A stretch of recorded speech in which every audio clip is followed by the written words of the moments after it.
Hörmətli tamaşaçılar, bildiyimiz kimi 1-ci Qarabağ müharibəsi zamanı Füzuli rayonunun Kürt Mahmudlu kəndi istiqamətində gedən döyüşlərdə itkin düşmüş Rüstəmov Miriş Mamedoğluna məhkəmə qərarı ilə şəhid statusu verilmişdi.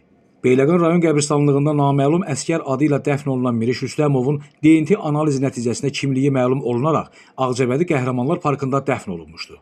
Bu barədə həm Aran qəzetində, həm də televiziyamızda sizlərə məlumat vermişdik. İyunun 24-də şəhidimizin 40 mərasimi qeyd olunub. Mərasimdə iştirak edən Ağcabədi rayon icra hakimiyyətinin məsul şəxsləri, səfərbərlik və hərbi xidmətə çağırış üzrə Dövlət Xidmətinin Ağcabədi rayon şöbəsinin nümayəndəsi, rayon ictimaiyyəti, habelə şəhid ailələri, şəhidin ailə üzvləri, ağsaqqallar şəhidin məzarı ziyarət edərək üzərinə gül dəstələri düzüblər. Ağcabədi şəhər Cümə məscidinin imamı Röya Balayev şəhidin ruhuna dualar oxuyub.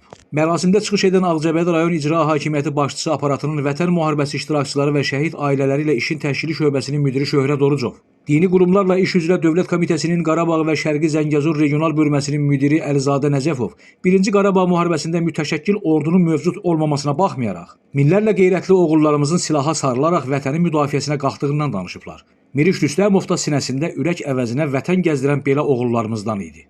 O, 1993-cü ilin avqust ayının 23-də Füzuli rayonunun Kürt Mahmudlu kəndi istiqamətində gedən döyüşlərdə ağır yaralanaraq itkin düşmüşdü. Bugün Miriş adlı vətən qəhrəmanımızın ruhu şaddır. Çünki onun düşməndən azad etmək istədiyi Qarabağ torpaqları indi tam azaddır. Qeyd edək ki, şəhidimizin məzarüstü abidəsi Ağcabədi rayon icra hakimiyyətinin vəsaiti hesabına hazırlanıb. Allah rəhmət eləsin. Gündüz Sevindik, Kənan İsayev, Aran Ağcabədi internet televiziyası.